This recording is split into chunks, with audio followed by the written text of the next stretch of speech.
Hi, this is Adam Smith, Head of Engineering at Beta Acid. Today we're going to learn enough to be dangerous about graph databases.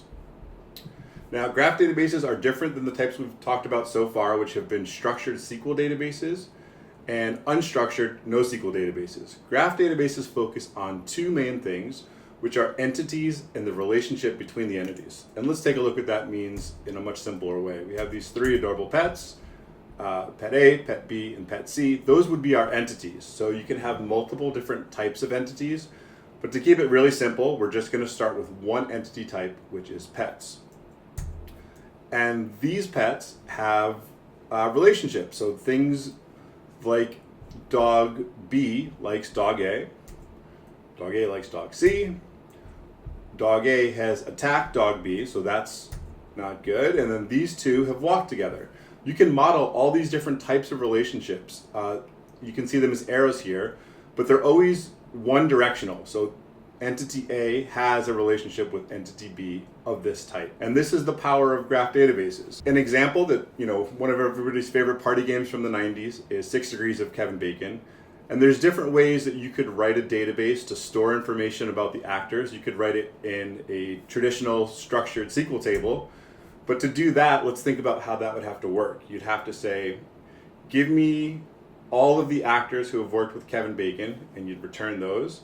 And then you'd say, give me all of the actors who have worked with those other actors, and you'd return those. And it would fan out, and it could be a really massive and possibly very slow query. Graph databases are great for this kind of scenario. Not only is the code a lot simpler, as you can see here, Kevin Bacon acted in a movie with other actors and then return those names. But it can be much more performant as well. This might be 5 to 10 times faster than the SQL solution. Now there's lots of different application types that are really good fit for graph databases.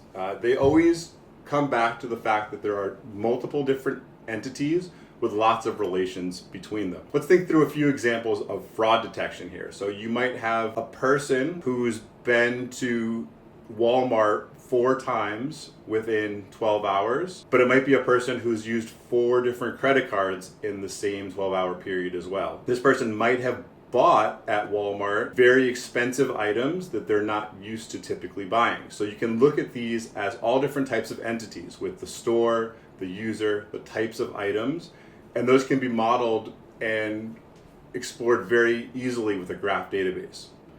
Real-time recommendations is a similar concept. So you have a user who goes to Amazon.com and they've bought shovels and they've bought leashes and they've bought baby items. And maybe not only do you have those type of entities, you might have the fact that they've browsed other types and they've clicked and hovered over other types of items. So you can model those again as entities and relationships and come up with some really great real-time recommendations. Social media is another good one.